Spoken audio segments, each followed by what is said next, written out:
Greetings and welcome to Eagle Creek Park.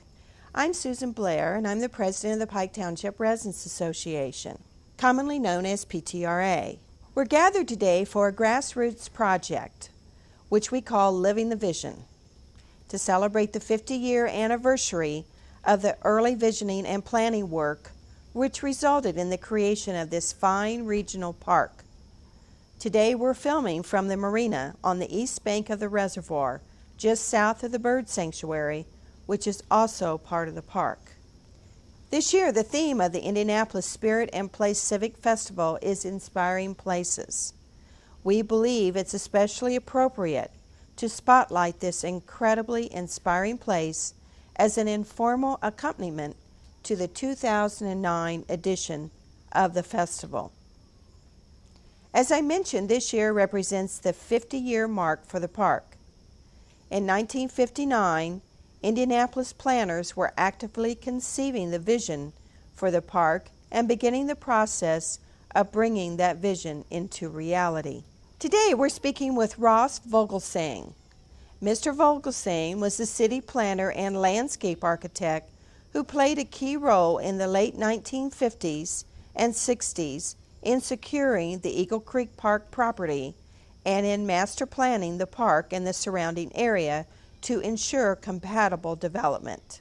First, we'll have a few words of welcome to the park from Indianapolis Parks Department Director Stuart Lowry. Welcome, Stuart. Well, I'd like to thank Susan for the introduction. I'm Stuart Lowry, Director of Indy Parks. It's a real pleasure to be here today and showcase one of the assets in our crown, which is Eagle Creek Park. And you're going to learn a lot about the history of this park, but really it goes back to the 60s and what we did with the reservoir, which is really to help mitigate some of the Eagle Creek overflowing challenges. You've got about almost 1,400 acres in just the water alone, but the entire footprint of the park is about 3,500. And since the 60s, it's been a great biosphere for us to showcase not only the natural amenities, but really put in some key assets like our Earth Discovery Center, Lily Lake Complex, all of our trails. It's one of the national destinations for Audubon Society and birding. This is a real treat for us as a park agency to have something this large as a footprint within our system. We have just about 11,400 acres, so you're close to about 40% right here that we're sitting in Eagle Creek, and you can see behind me just the diversity and the biospheres and the richness of this property is something that we're going to really care for generations, and we're going to need other people to step forward. As we come and go as directors and caretakers of this land, we're going to need others to be here to make sure that it stays a permanent part of the ecological richness of our city. So I hope you enjoy learning a lot about Eagle Creek. Really, it's an appropriate name, I think, because as a national symbol, the eagle for our country, I think this is a national symbol for what park systems are all about. Beautiful biospheres, easy access for the public, close to an urban center where we can bring kids out here and do some extraordinary naturalistic programs. So sit back and relax, because you're going to have a great memory, I think, after watching this and learning more about what you have in your own backyard. Thank you, Stuart. The park is certainly beautiful and an active center for recreational and environmental stewardship. Now it's a pleasure to introduce Art Harris. Art is a former reporter for the Indianapolis Star. Art will be interviewing Mr. Vogelgesang and will elicit his recollections of the vision and how it became a reality. Welcome, Art. It's been about maybe 40 years since I've seen this esteemed gentleman. It's good to see him. Both of us are walking. Can't hear too well, but we're here, and glad he's here with us to reflect on what he did to bring about this great monument, and in great foresight from people back in the 50s and 60s. Well, it doesn't seem possible that we're out here discussing this 50 years later, but a lot has happened since then. I first came to Indianapolis back in the 40s, and I worked as a landscape architect for the state park system, so I've always had an interest in park work. Then I joined the newly created Metropolitan Planning Department in 1955 to do land planning work for them. One of the first things that we were interested in was acquiring some parkland because there was a real deficit in Indianapolis and Marion County. So we started a big survey of land throughout the county. And I think it was mostly successful because we created a Citizens Advisory Committee in each township, had hundreds of people working, helping us to track down wooded areas that ought to be preserved and other projects that we could undertake and land that could be acquired. So we were rather successful in that, and then at the conclusion of that study, the number one recommendation was to preserve the Eagle Creek area and to build a reservoir there. The reservoir was very, very much in demand because it had serious floodings that always caused trouble downstream, Speedway, and so forth. So the first phase of it was really just to be flood control. You know, just build the dam and regulate the water and hold back the surplus and even let it go dry in the summer if you wanted to. They weren't going to save any water or anything.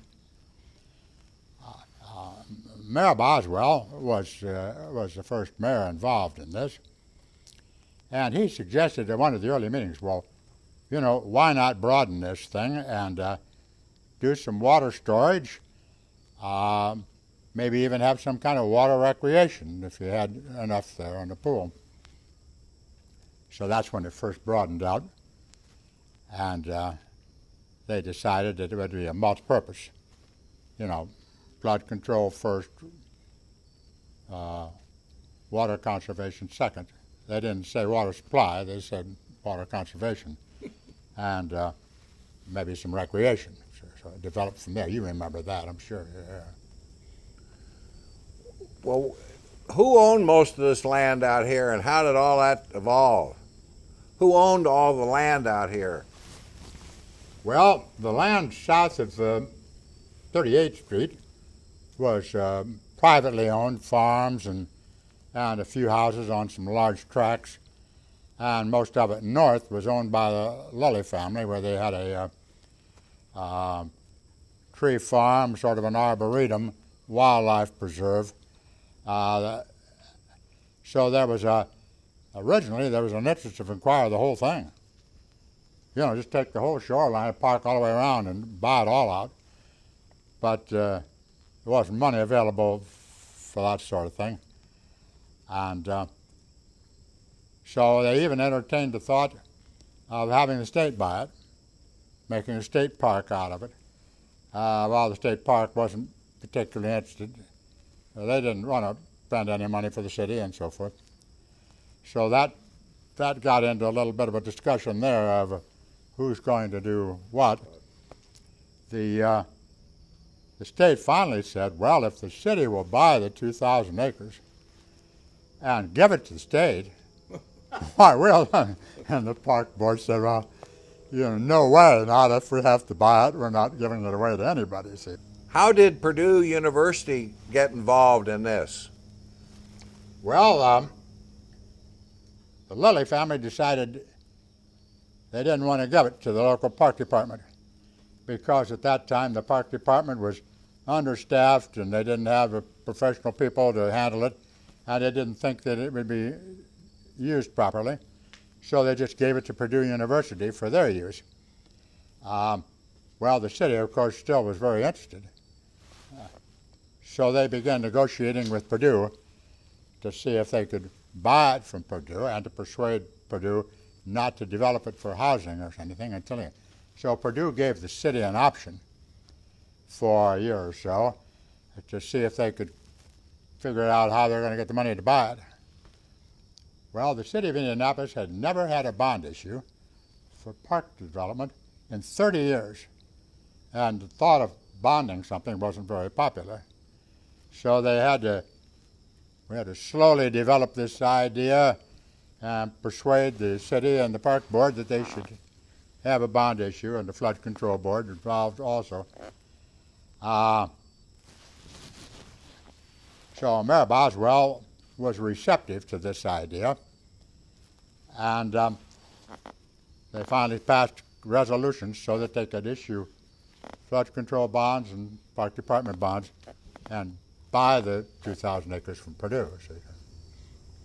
So that's basically, what time frame are we talking about here?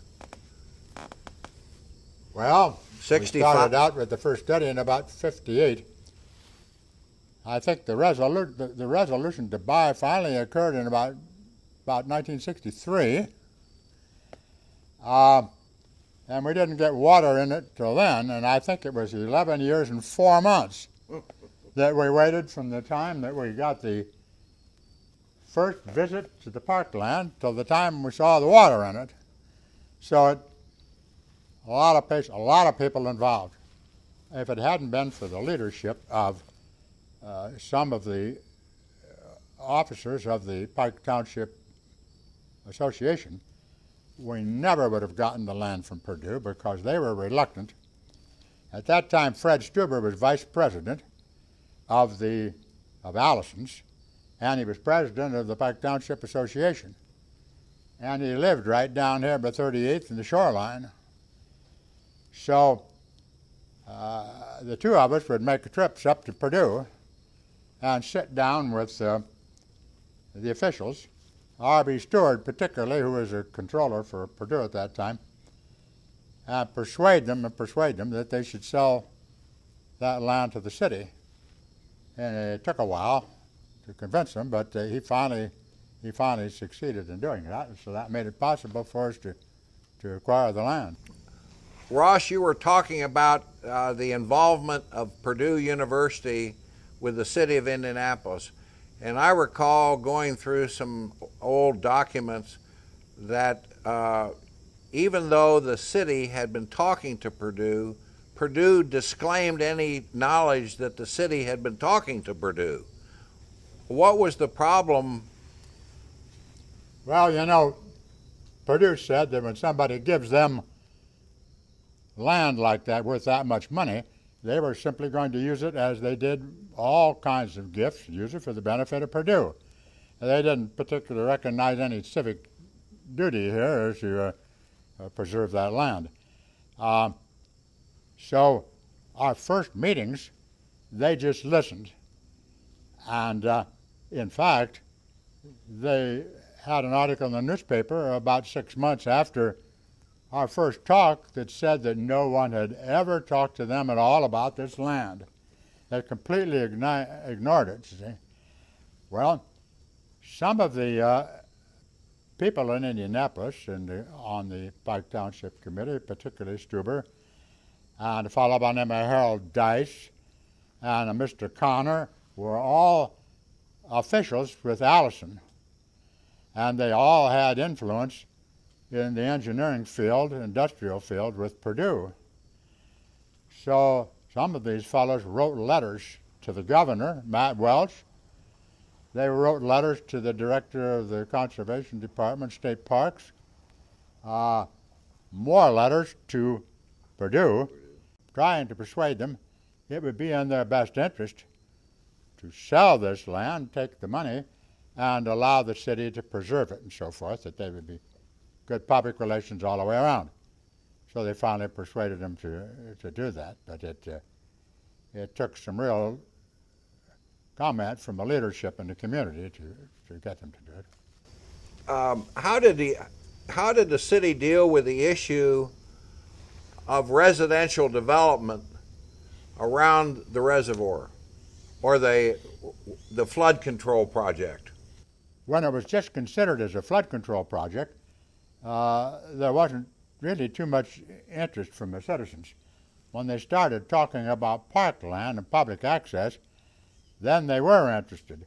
And at first there was some opposition to this by the landowners because they felt, to use the quote from one of their public hearings, that this would be nothing but a public fishing hole, and people would be camped all around this lake, squatters on their little camp stools in everybody's front yard all the way around the lake. Well, of course, that wasn't true, but they had to work out some trade-offs. And so the first one was that there would not be any public access to the shoreline from the water. There'd be public access on the water, but there would not be public access on the shore except for the publicly owned land. Thereby, for that reason, you wouldn't have anybody camping in your front yard, see. So the residents were relieved by that regulation, and they decided they would go along with it, and then we got their full support on it. But now there is residential development south of 56th Street, but there's none north of 56th Street. Was there some kind of compromise worked out so that houses could be built? Yes, there was always the matter of erosion and silt coming into the reservoir. Also the matter of pollution of the reservoir, since there were no sewers in much of that land. And so we worked out an agreement whereby all of that land would be developed under new planned unit development regulations that would greatly restrict the use, no commercial and no excessive runoff, no septic tanks, all of that. That would make it possible to control the land use. Residents, again, were fearful that there might be extensive commercialization on some of the, so that you'd have all types of land use. So we agreed to these regulations and then proceeded from there. When did the Indianapolis Water Company become involved out here? Well, as I mentioned earlier, Mayor Boswell had mentioned water conservation as a part of the original concept. From time to time, someone would mention the possibility of using some of the water. Speedway approached Indianapolis, the possibility of drawing some water from the south end near the dam for their water plant. The Mayor's Advisory Committee was approached for the possibility of using the water by the Indianapolis Water Company. And that was easily understood when you realize that Jack Reich was a member of the advisory committee, and Howard Morris, who owned the water company, was a member of the advisory committee. And wasn't Jack Reich president of the water company at one time? Who? Jack Reich. Oh yeah, he was president of the water company. Yeah. So I'm sure they had their ideas and their motives along the way, but I will say they weren't blatant about it. They didn't, they didn't threaten or in any too obvious manners. But I suppose it was, something discussed over coffee or what have we. And nowadays, when something like this is built, there's always an environmental impact statement. Was there anything like that back then? This goes back so far, it was before the days of the environmental impact statement. That was popular about 10 years later. So, this really wasn't a problem because the urgency for flood control was just overwhelming. I mean, it was so bad in 1957 with the floods downstream that no one seemed to question the need for flood control. Now, we had to cite the benefits of no silting, no runoff, no pollution, preservation of the general environment. You had to mention those things in order to persuade people that there wouldn't be any adverse environmental impact on it. But that really was rather obvious. I mean, it was so desirable that we didn't encounter any kind of questions like that. And of course, the minute you suggested parkland, then as far as the protection of the old flora fauna preservation and natural resources, why that became very popular then. The residents of Pike Township, were they concerned about the loss of tax revenue? I mean, well, there was this early concern about tax revenue because the residents didn't know at that time. They didn't know how extensive this development was going to be. How large was this park going to be? Was it really going to be a state park and take all the land off the tax rolls?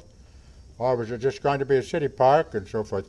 Now, so they did weigh the benefits of the flood control savings and the gift of Lilly, which would not be any particular loss since he had it on forest preserve anyway and didn't have the same tax rate.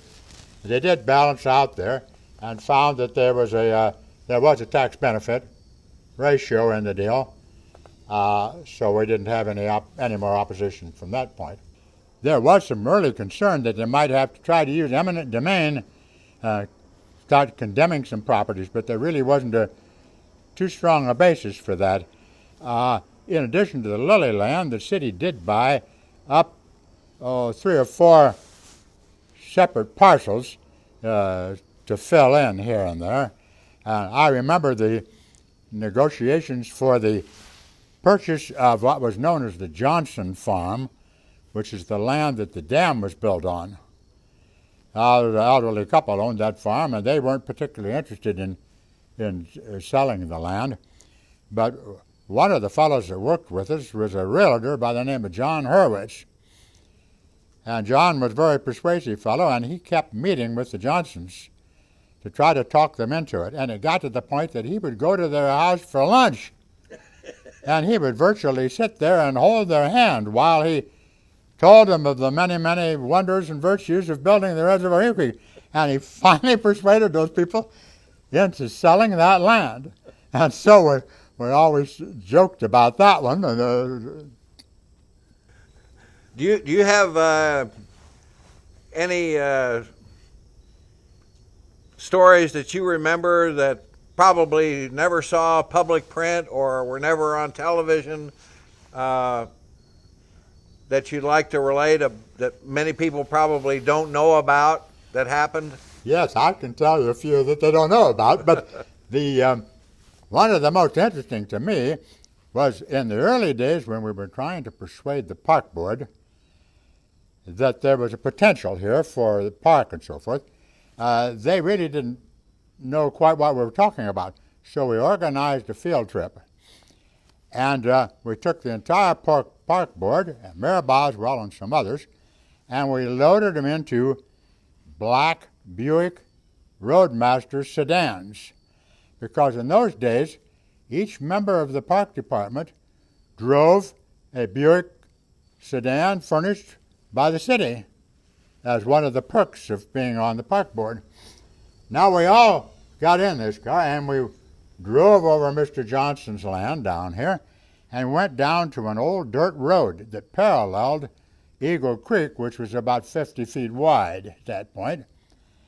And we drove them late August in the dusty road all along the road and pointed to them. The water will be 50 feet high here and so forth. And another gimmick to really develop some interest in it. And from that was the very first start of public relations. And we kept persuading them until they finally adopted the idea. The members of the park board, were they appointed by the mayor or the council? Well, as I recall, they were appointed by the mayor, but there were some independent regulations in those days, and the park board pretty much operated on their own. They had a kind of a unique status. For instance, they maintained all the parkways in Indianapolis. They actually paved the streets to Kessler Boulevard and Fall Creek Parkway. The city didn't pave them. The park board actually paved them, see.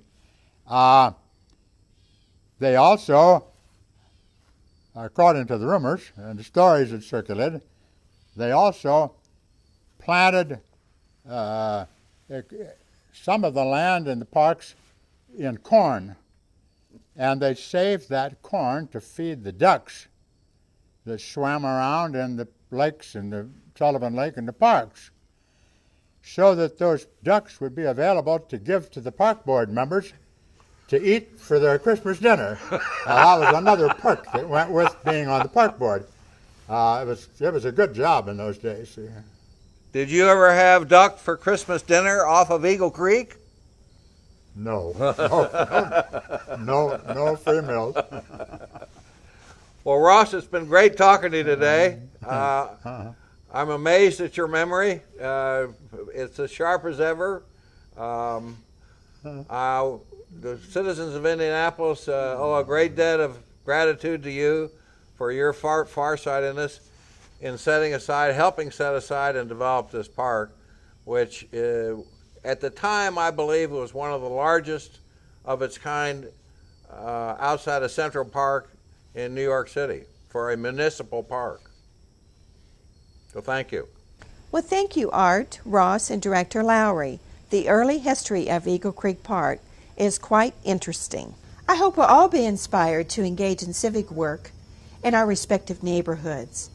Please visit the websites of the Marion County Alliance of Neighborhood Association and the Pike Township Residents Association. These are active grassroots groups seeking to improve the community. Thank you for joining us. My name is Clark Kahlo, and I'll offer a closing comment about our parks in peril. Our park system is an indicator of our community quality of life and the health of our democracy. It's a common resource available to all. It provides places where citizens can retreat for some relaxation from the complexities of living, enjoy nature and other activities, and meet together in a common, equal setting. Yet too often, our park system is adversely impacted by fiscal pressures and competing municipal needs. These include all-important infrastructure and police and fire service. The agency budgets are controlled by the current-day preferences and policies of our politicians in power, and sometimes parks are threatened by private ventures which are continually seeking new venues for profit-making. This year's theme for the annual Indianapolis Spirit and Place Civic Festival is Inspiring Places.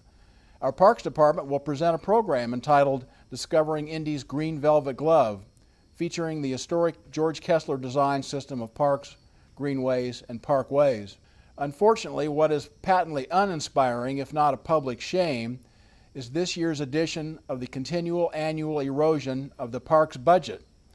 It was slashed again for 2010 by the administration and by the City County Council by $2.3 million, while the police department received a budget boost of $18 million. While belt tightening is necessary in our fiscally stressed times, the parks are almost always considered fair game for budget cuts, while the politically powerful public safety agencies typically receive healthy annual increases. Comparative data continues to show that Indianapolis per capita spending for parks is well below the average for similar urban areas. So we urge this call to action. Become acquainted with your park system, learn of its challenges and opportunities, become acquainted with your city-county councilors, and urge them to support a strong park system for the city. It's a part of our common wealth and a part of our community quality of life. Thank you.